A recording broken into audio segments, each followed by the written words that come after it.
আসসালামু আলাইকুম প্রিয় দর্শক, আপনি যেটা জানেন সেটা আরেকজনকে জানাবেন। আমি যেটা জানি সেটা আমি কিন্তু আরেকজনের সাথে শেয়ার করি। আমার কাছে প্রায়ই লোক আসে, কাস্টমাররা, এই জগ নিয়ে। এটা হচ্ছে একটা heater jug, electric heater jug. এই এসেই বলে যে ভাই আমার জগটা নষ্ট হয়ে গেছে, আমার জগটা।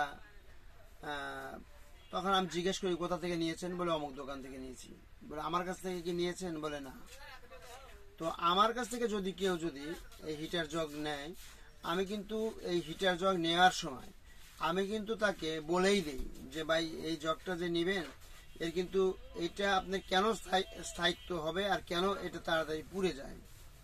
সেটি হচ্ছে এই হিটার জগে সবসময় পানি কমপক্ষে এতটুকু পরিমাণ পানি রেখে দিবেন। আপনার যতটুকুই পানি আপনার এটা ভরেন, কিন্তু একদম পুরোটা শেষ করে একদম খালি করে ফেলবেন না। অলওয়েজ এইটুক পানি রাখবেন।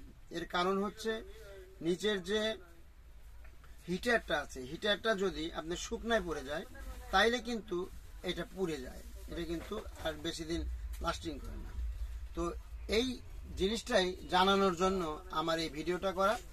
এইটা লাইক এবং কমেন্টস করবেন এবং শেয়ার করে সকলকে জানিয়ে দিবেন। তো সবাই ভালো থাকবেন, সকলের সুস্বাস্থ্য কামনা করছি। আসসালামু আলাইকুম।